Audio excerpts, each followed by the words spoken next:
State news 71 में आप सभी का स्वागत है। वृंदावन से लगभग 7 से 8 किलोमीटर दूर एक स्थान श्री राधा रानी मानसरोवर धाम, यहाँ पर आए हुए हैं। श्री राधा रानी जी का मंदिर और राधा रानी के साथ बंसी और मोरपंख यहाँ पर रखा मिलेगा। तो ये मानसरोवर की कहानी ऐसे है कि महारास जब चल रहा था, राधा रानी जी का श्री कृष्ण जी के साथ और अन्य गोपियों जो रास कर रही थी, महारास था। तो उस महारास में शामिल होने के लिए, प्रभु के दर्शन करने के लिए भगवान शिव एक गोपी का वेश बनाकर आए और उन्होंने जब वो शामिल हुए तो भगवान श्री कृष्ण जी उनको पहचान गए और बोले कि आइए, और उनको अपने संग बिठाया। इस बात से जो है रुष्ट हो गई राधा रानी, बोले कि ये एक नई क्योंकि राधा रानी जी उनको पहचाने थे कि भगवान शिव है। तो इस नई गोपी के साथ देखिए वो बैठ गए और हमें भूल गए, हमारा रास उन्होंने बंद कर दिया है। तो और उसके बाद वो रूट कर जो है राधा रानी नंगे पाँव ही इस स्थान पर लगभग 7-8 किलोमीटर दूर ये स्थान है। यहाँ पर राधा रानी जी आती हैं, विराजमान होती हैं और फिर जब श्री कृष्ण जी उनको देखते हैं तो फिर उनको मनाने के लिए यहाँ पर वो पहुँचते हैं और वो रुष्ट होती हैं और रुष्ट में जो आंसू निकलते हैं और बताते हैं कि उन्हीं आंसुओं से ये सरोवर बनता है। आज इसमें कोई स्नान ध्यान करे, इनको आचमन करे तो उसकी हर मनोकामना पूर्ण होती है। 7-8 किलोमीटर ये दूर स्थान है श्री राधा रानी मानसरोवर धाम। इसके बारे में पूरी कथा यहाँ के जो पुजारी हैं उनसे हम जानेंगे। इस वीडियो में आप लोग जरूर सुनेंगे। कन्हैया लाल जी बैरागी हैं, उनका पूरा परिवार यहाँ पर सेवा करता है कि निज मंदिर है राधा रानी जी का मानसरोवर। चूँकि एक यहाँ पर मंदिर की अंदर से वीडियोग्राफी बिल्कुल मनाही की गई है तो हमने नहीं की, तो इस कारण से हम सिर्फ बाहर का एक दृश्य आपको दिखा सकते हैं। मंदिर श्री राधा रानी जी मानसरोवर मथुरा एरिया में आता है और ये देखिए, ये देख सकते हैं ये मंदिर है और यहीं पर जो उन्होंने बताया ये पूरा मंदिर विशाल का मंदिर है। बहुत एक सुंदर मंदिर, राधा रानी जी का बहुत स्वरूप है, जब सुंदर स्वरूप है। तो यहीं पर वो बंसी और मुकुट अपना भूल कर चले गए थे, अदृश्य हो गए थे और फिर उनके चले जाने से फिर उनके आंसू बहे और फिर बता रहे हैं कि पूरे आंसुओं से ये सरोवर भर गया था। तो यही इसी कारण से श्री राधा रानी मानसरोवर धाम इसे कहा जाता है। तो कभी भी यहाँ पर आना हो तो ज़रूर यहाँ पर आइएगा, दर्शन कीजिएगा। और भगवान शिव एक गोपी के स्वरूप में यहाँ आए तो भगवान शिव को ही भगवान श्री कृष्ण जी गोपेश्वर महादेव की संज्ञा दी थी, उनका मंदिर भी यहाँ पर है। तो आपको गोपेश्वर जी का मंदिर दिखाएंगे, साथ ही यहाँ पर मंदिर श्री कष्टभंजन हनुमान जी भी विराजमान, उनके भी दर्शन आप करें। कष्टभंजन श्री हनुमान जी के दर्शन आप करेंगे। छोटा सा एक मंदिर एक अच्छे स्वरूप में, कष्टभंजन महादेव जी हनुमान जी। तो चलिए चलते हैं। जो गोपेश्वर महादेव जी के नाम से विख्यात हुए भगवान शिव, श्री कृष्ण जी ने उन्हें गोपेश्वर महादेव कहकर पुकारा, उसी के नाम से प्रसिद्ध हो गए क्योंकि वो एक गोपी का रूप धारण करके आए थे। और गोपेश्वर जब उनको कहा तो इससे ही राधा रानी और बाकी गोपियाँ भी रुष्ट हुई कि भाई किसी को तो हमें तो किसी को ईश्वर की संज्ञा नहीं दी, लेकिन इनको गोपीश्वर ऐसा कह के संज्ञा, ईश्वर की संज्ञा दे दी। इस बात से रुष्ट होकर फिर वो यहाँ पर आ गई थी पैदल चलते हुए और फिर यहाँ पर उनके आंसू बहे तो उस आंसू से ही ये सरोवर बना। इसके दर्शन हमने किए। तो ये गोपेश्वर महादेव है, उन्हीं के उसमें ये गोपेश्वर महादेव जी यहाँ पर विराजमान हैं, जो गोपी के रूप में यहाँ पर दिखाए गए हैं। देख सकते हैं आप, गोपी स्वरूप में सजे हुए गोपेश्वर महादेव जी, भोलेनाथ जी यहाँ पर बैठे हैं। भोलेनाथ जी सब का, उनके भी आप दर्शन कर सकते हैं। और वीडियो के अंत में सुनाएंगे इस पूरी कहानी को। हमने तो सिर्फ शॉर्ट में आपको सुनाया है। इस पूरी कहानी को उन्होंने, जो महंत पुजारी जी थे, उन्होंने जो क्या कहा उसकी कहानी उनके मुखारबिंद से सुनाएंगे। हमारी टीम आज यहाँ पर पहुँची और पूरे दर्शन किए। चूँकि इस मंदिर के अंदर से फ़ोटो और वीडियोग्राफी पूरी तरह से वर्जित, ऐसे उनके महंत ने बताया, तो उसकी हमने पालना की। तो आप आइएगा, दर्शन कीजिएगा। बहुत सुंदर स्वरूप में राधा रानी यहाँ पर विराजमान है। तो ये मानेश्वर धाम सरोवर से अब सुनते हैं क्या कुछ पुजारी ने कहा।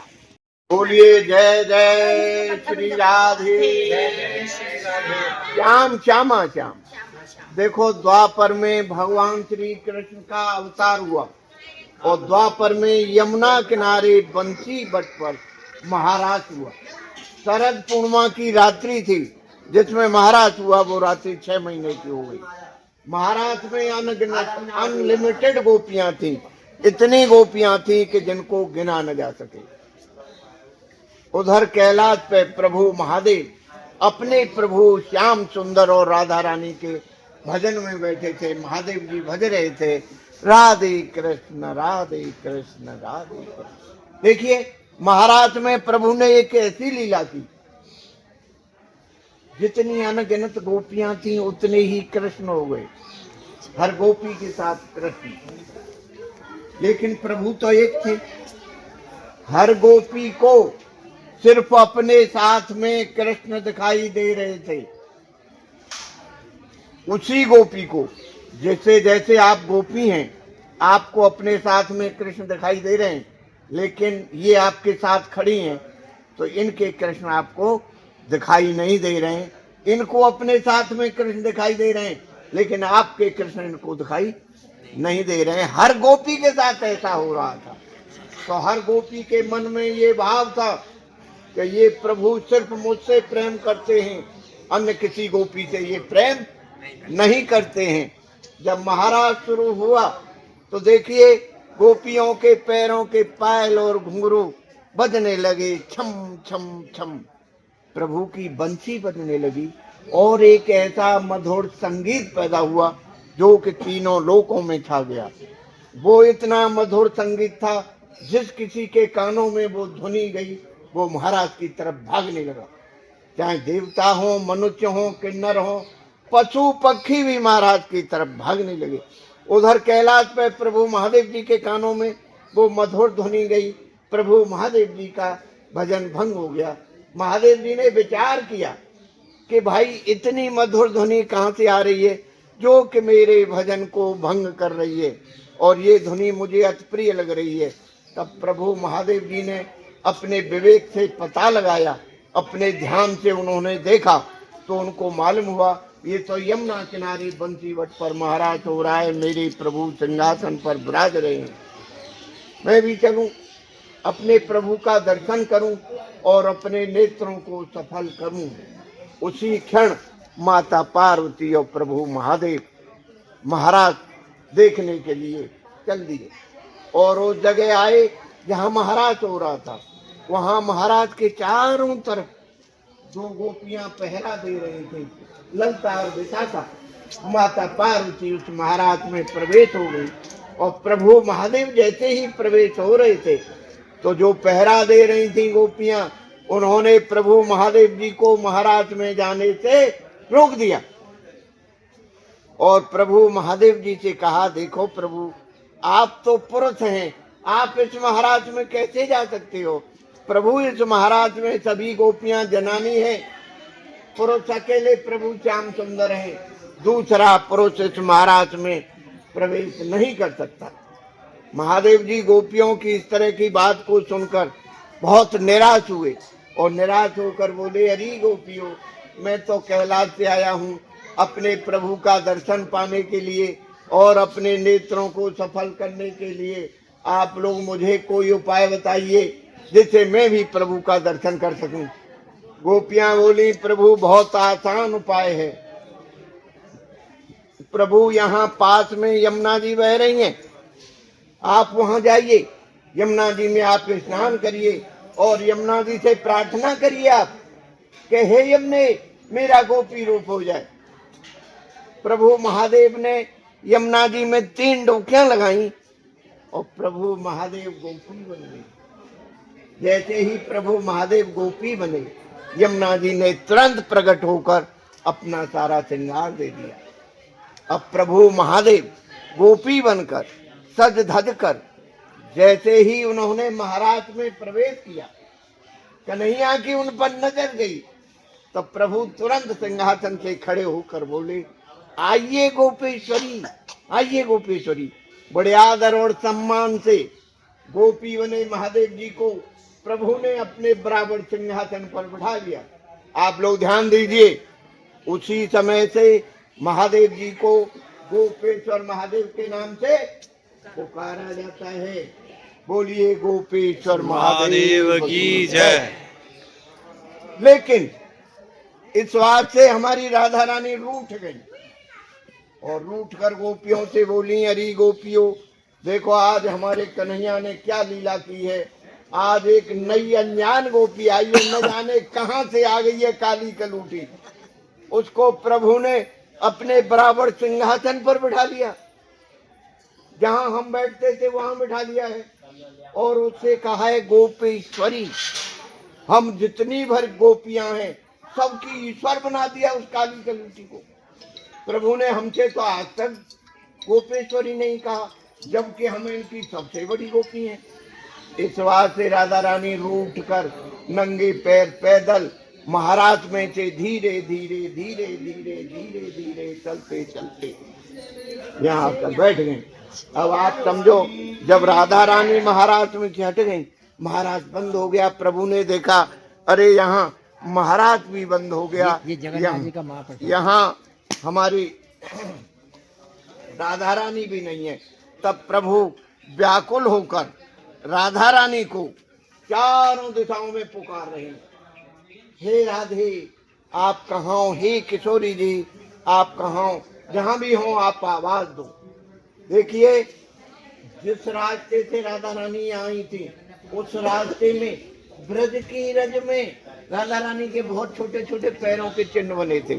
जब प्रभु राधा रानी को ढूंढ रहे थे, अचानक उनकी नजर चली गई, तो उन्होंने पहचान लिया ये तो हमारी राधा रानी के पैरों के चिन्ह हैं।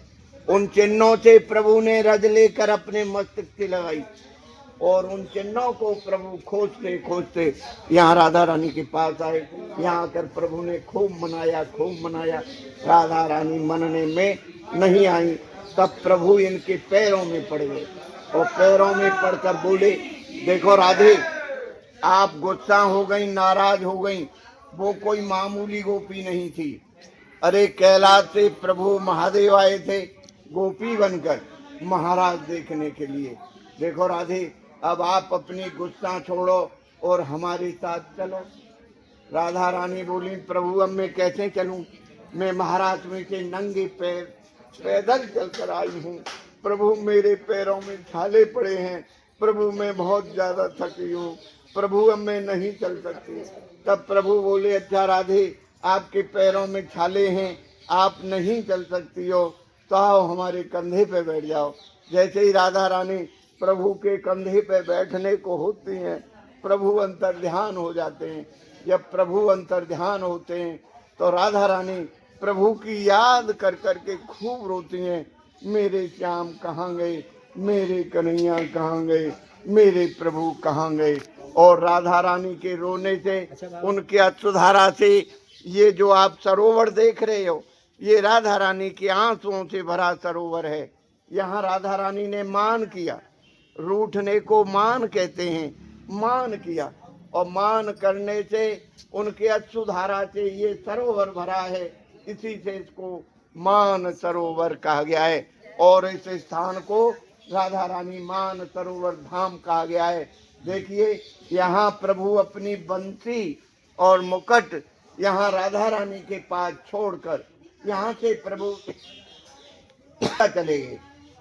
द्वारका में जब कभी भी आपको सौभाग्य मिले प्रभु के दर्शन का, तो आपको वहाँ बंसी और मुकुट का दर्शन द्वारका में नहीं होगा, वहाँ आपको सुदर्शन चक्र का दर्शन होगा।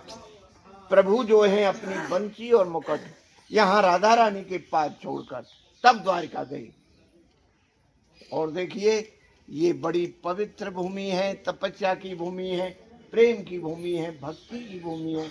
जब कभी भी आपको यहाँ आने का सौभाग्य मिले तो देखिए ऐसी गलती कभी मत करिए।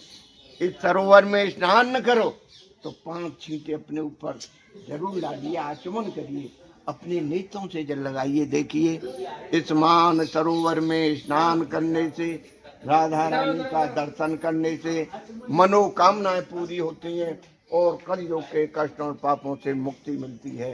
बोलिए जय जय श्री राम।